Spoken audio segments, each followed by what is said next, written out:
नमस्कार। मैं डॉक्टर राजकुमार बैरवा, सहायक आचार्य राजनीति शास्त्र, स्वर्गीय पंडित नवल किशोर शर्मा राजकीय महाविद्यालय दौसा। आज हम जो पूर्व के वीडियो में हमने गुटनिरपेक्ष आंदोलन की आपको परिभाषा, अर्थ, उसके गुटनिरपेक्ष आंदोलन को प्रोत्साहन देने वाले कारक और उसके कार्य करने के तरीके के बारे में आपको हमने बताया था।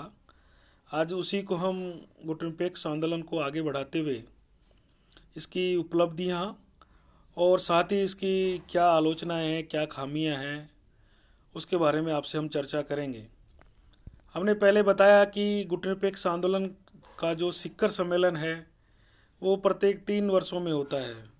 इस प्रकार से लगातार बहुत इसके कई शिखर सम्मेलन हुए और उस शिखर सम्मेलन में बहुत सारे ऐसे निर्णय लिए गए जो अंतर्राष्ट्रीय राजनीति के लिए, अंतर्राष्ट्रीय शांति और विकास के लिए बहुत ही कारगर साबित हुए। अंतर्राष्ट्रीय मुद्दों पर महत्वपूर्ण निर्णय इनके द्वारा लिए गए शिखर सम्मेलनों में कि यूनाइटेड नेशन के करीबन 2/3 देश इसकी सदस्य हैं।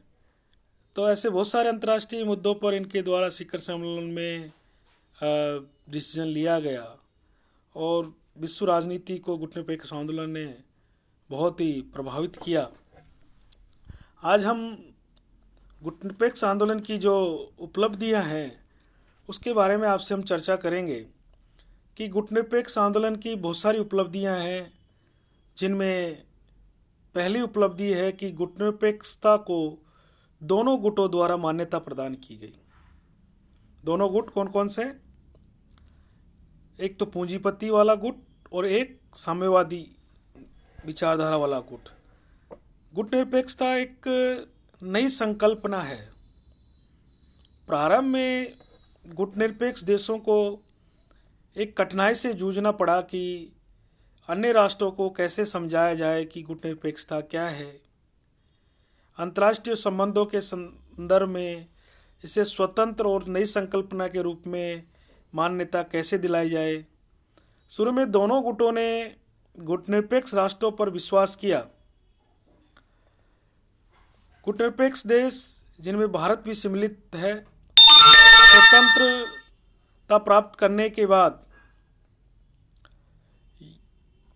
वर्षों तक साम्यवादी राष्ट्रों से अपनी स्वतंत्रता की मान्यता प्राप्त नहीं कर सके। इनका पक्का विश्वास था कि गुटनिरपेक्षता एक ढोंग है, कोई तीसरा रास्ता तो है ही नहीं।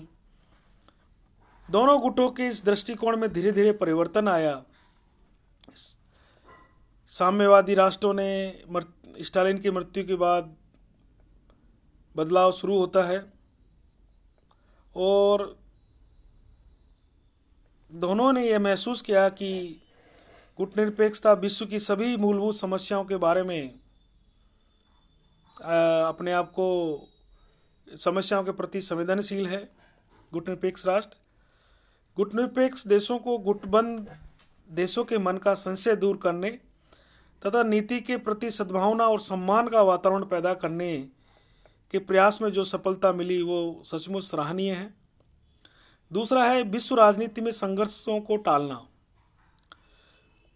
ये बहुत बड़ी उपलब्धि रही है गुटनिरपेक्ष आंदोलन की कि इसके प्रभाव से विश्व के कुछ विकट संघर्ष टल गए या उनकी तीव्रता कम हुई या फिर उनका समाधान हो गया। और विशेषतः तीसरा विश्व युद्ध भी नहीं छिड़ा, जिनकी संभावना के बारे में 1950 से शुरू से वाले दशक से ही के मध्य में सरकारी और गैर सरकारी स्तरों पर चिंता व्यक्त की जा रही थी। न्यूक्लियर जो अस्त्रों के सबसे खतरनाक दशक में अंतर्राष्ट्रीय शांति और सुरक्षा को बनाए रखने और बढ़ावा देने में महत्वपूर्ण योगदान गुटनिरपेक्ष राष्ट्रों द्वारा दिया गया।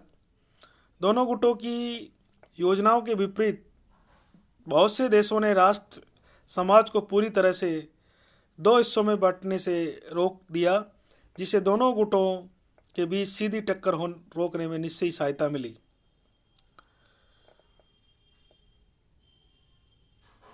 इन्होंने कम विकसित देशों को विकसित करने की शांतिपूर्ण प्रतिद्वंद्विता के रास्ते पर चलने की प्रेरणा दी। और ऐसे बहुत सारे संकट आए जिस पर गुटनिरपेक्ष देशों ने बहुत ही संयमता से कार्य किया। तीसरा है शीत युद्ध को शस्त्र युद्ध में परिणत होने से रोकना। बहुत से गुटनिरपेक्ष देश दोनों गुटों और स्वतंत्र शक्तियों के बीच सद्भावना हेतु और संपर्क के माध्यम का काम करने को तैयार थे और दूसरे शीत युद्ध के दोनों पक्षों के बीच गलतफहमियां दूर करने में सहायता मिली। कभी कभी उन्हें ये भी अनुभव हुआ कि विश्व न्यूक्लियर विध्वंस के कगार पर है। गुटनिरपेक्ष राष्ट्रों ने कम से कम शीत युद्ध को उस स्थिति में पहुंचने से रोक दिया जिसमें सर्वोच्च शक्तियों के जानबूझकर उस राह पर चलने से या इनकी वजह से शस्त्र युद्ध में परिणत हो सकता था। चौथा, शीत युद्ध को दितांत की स्थिति में लाना।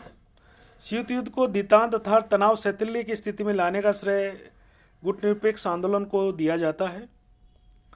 पांचवा, निशस्त्रीकरण और अस्त्र नियंत्रण की दिशा में प्रगति।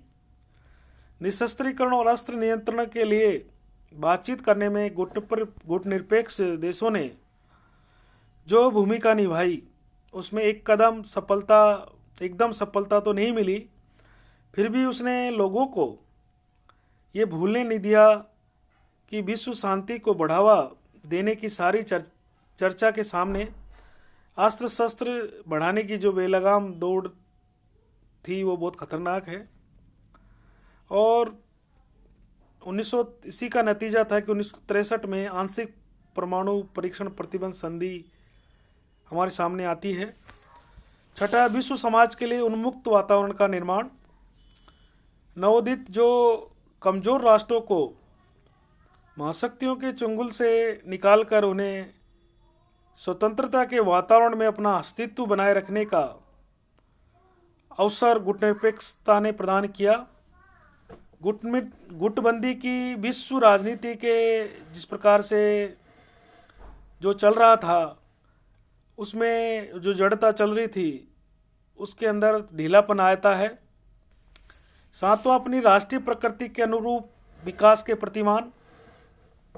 गुटनिरपेक्ष देशों की बड़ी बड़ी उपलब्धियों में से एक ये भी थी कि उन्होंने अमेरिका और सोवियत आदर्श अपने ऊपर थोपने का विरोध किया और अपनी राष्ट्रीय जो प्रकृति के अनुसार विकास के अपने राष्ट्रीय ढांचे और पद्धति का आविष्कार किया। इस तरह भारत ने अपने समाज में सामाजिक ढांचे का आविष्कार किया। इसी प्रकार अरब राष्ट्रों ने अरब समाजवाद का निर्माण किया। आठवां है संयुक्त राष्ट्र संघ के स्वरूप को रूपांतरित करना। गुटनिरपेक्षता की नीति और गुटनिरपेक्ष राष्ट्रों ने संयुक्त राष्ट्र संगठनों को कुछ दृष्टियों से हमेशा के लिए रूपांतरित करने में सहायता दी। उन्होंने संयुक्त राष्ट्र महासभा की भूमिका को महत्व बढ़ा दिया जिसमें सभी सदस्यों का बराबर प्रतिनिधित्व होता है और सुरक्षा परिषद की भूमिका का महत्व कम कर दिया। नौवां है अविकसित राष्ट्रों के मध्य आर्थिक सहयोग की बुनियाद।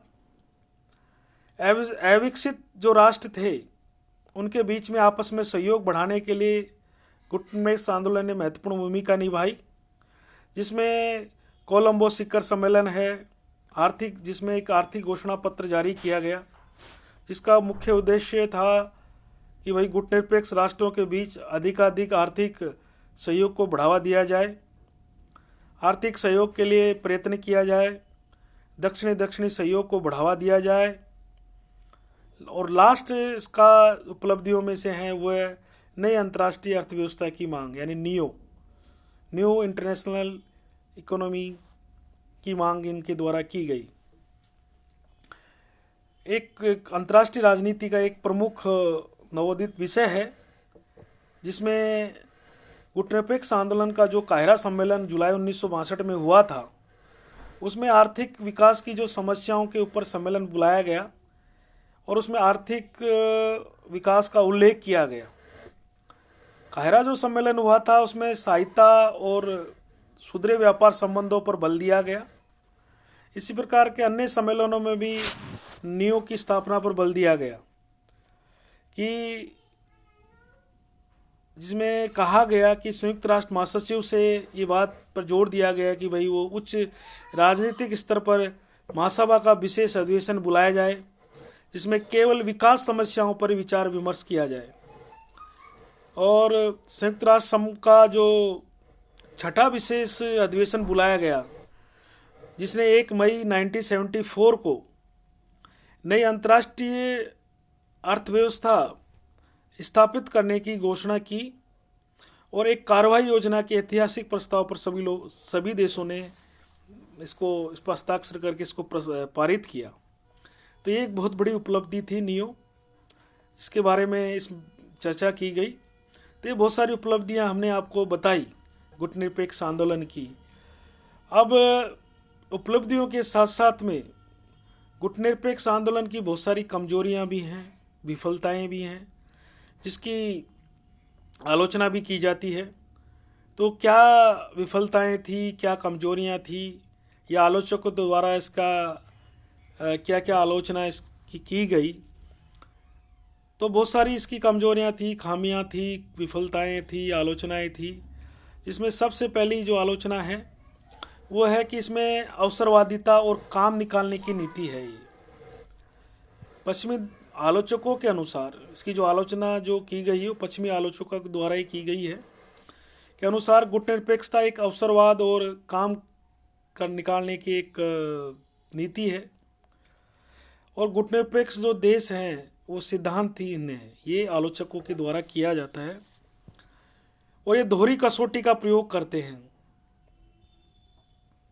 और जिसका भी, चाहे वो साम्यवादी राष्ट्र हो चाहे वो पूंजीवादी राष्ट्र हो, जिसका भी पलड़ा भारी हो ये उधर ही जाने को तत्पर रहते हैं।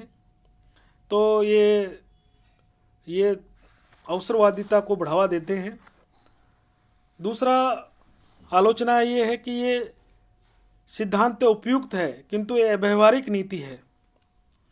आलोचकों के अनुसार सिद्धांत ये सही है, उपयुक्त है, मगर व्यवहार में उससे भिन्न है। सिद्धांत है इसमें चाहे कितने ही गुण क्यों ना हो, व्यवहार तक इसमें कई तरह की विफलताएं भी हैं। अतः कहा जाता है कि सिद्धांत के धरातल पर गुटनिरपेक्ष राष्ट्र का ध्येय राष्ट्रों की स्वतंत्रता को सुनिश्चित करना है, मगर व्यवहार के धरातल पर इसने बहुत से गुटनिरपेक्ष देशों के संदर्भ में इस दायित्व को वस्तुतः निभाया नहीं है। ऐसे बहुत सारा समय आया जिसमें इन्होंने व्यवहारिकता का परिचय इनके द्वारा नहीं दिया गया। तीसरा आलोचना है कि ये बाहरी सहायता पर निर्भर है। ये बहुत बड़ी विफलता है कि वे भारी आर्थिक और रक्षा सहायता पर भी निर्भर है। क्योंकि वे दोनों गुटों से सहायता प्राप्त करने की स्थिति में है, इसलिए उन्होंने अपनी इतनी भारी आर्थिक और रक्षा सहायता लेने का रास्ता निकाल लिया कि वे आज अपने सहज सामान्य कार्य निर्वहन के लिए भी सहायता पर आश्रित हो गए हैं। बाहरी सहायता पर पूर्ण रूप से ये निर्भर है। चौथी आलोचना है कि ये गुटनिरपेक्षता की नीति किसी की सुरक्षा का साधन नहीं है। अगर विश्व राजनीति में किसी गुटनिरपेक्ष राष्ट्र के ऊपर किसी प्रकार का संकट आ जाता है तो ये गुटनिरपेक्ष राष्ट्र उसकी सुरक्षा का या उसको सुरक्षा सहायता देने में इतने प्रकार सक्षम नहीं है। अक्टूबर 1962 का अगर हम उदाहरण दें तो भारत पर चाइना ने जो आक्रमण किया, उस आक्रमण का गुटनिरपेक्ष राष्ट्रों के द्वारा इसका किसी प्रकार से कोई विरोध या वो नहीं किया गया और एक सिर्फ कोरी सहानुभूति भारत के प्रति प्रदान की गई, जो कि इसकी विफलता को हमें दर्शाती है। पांचवा, ये संकुचित नीति है, क्योंकि विदेश नीति का जो क्षेत्र होता है वो व्यापक है, जबकि उसे गुटनिरपेक्षता की नीति में बांधा नहीं जा सकता। और गुट निरपेक्षता का दायरा बहुत ही सीमित है। गुटों से बाहर क्रियाशील होने की कल्पना इस अवधारणा से ही है ही नहीं। छठा है कि राष्ट्र हित के बजाय नेतागिरी की नीति है। मतलब कि जो विदेश नीति का जो महत्वपूर्ण जो तत्व होता है वो राष्ट्र हितों की पूर्ति करना होता है, मगर ये गुट निरपेक्षता कहीं पर भी राष्ट्र हितों की पूर्ति नहीं करता है। सिर्फ ये एक नेतागिरी की एक नीति है। इस नीति द्वारा अंतर्राष्ट्रीय राजनीति व्यवस्था में उल्लेखनीय परिवर्तन नहीं किए गए। आलोचकों का कहना है कि गुट निरपेक्षता की नीति के द्वारा अंतर्राष्ट्रीय राजनीतिक व्यवस्था में जो शक्ति संतुलन के सिद्धांत पर चल रही है उसमें कोई उल्लेखनीय परिवर्तन नहीं किया गया। अगर हम बात करें कि 1962 में क्यूबा के सवाल पर अमेरिका और सोवियत संघ में टकराव होते होते बचा, तो इसमें गुट निरपेक्ष राष्ट्रों की जो भूमिका थी वो नगण्य थी, शून्य थी। इसी प्रकार अफ्रीका और एशिया के जो देशों की उपनिवेशवाद से जो मुक्ति के लिए गुटनिरपेक्ष देशों ने पर्याप्त शब्दों का प्रयोग किया, किंतु उसके लिए किसी प्रकार का ज़्यादा व्यवहारिक प्रयोग उनके द्वारा नहीं किया गया। आठवां कि गुट निरपेक्षता एक दिशाहीन आंदोलन है। आलोचकों का कहना है कि नई विश्व व्यवस्था का जिसमें शक्ति नहीं, सद्भावना नियामक तत्व होता है, निर्माण करना तो दूर एक गुट निरपेक्ष आंदोलन अपने आप में ही बिखरता जा रहा है और इसकी जो दिशा है वो सही नहीं है। 9th इसकी आलोचना ये की जाती है आलोचकों के द्वारा कि गुट निरपेक्ष राष्ट्रों में बुनियादी एकता का भी अभाव पाया जाता है। आलोचक कहते हैं कि गुट निरपेक्ष राष्ट्रों में बुनियादी एकता नहीं पाई जाती है।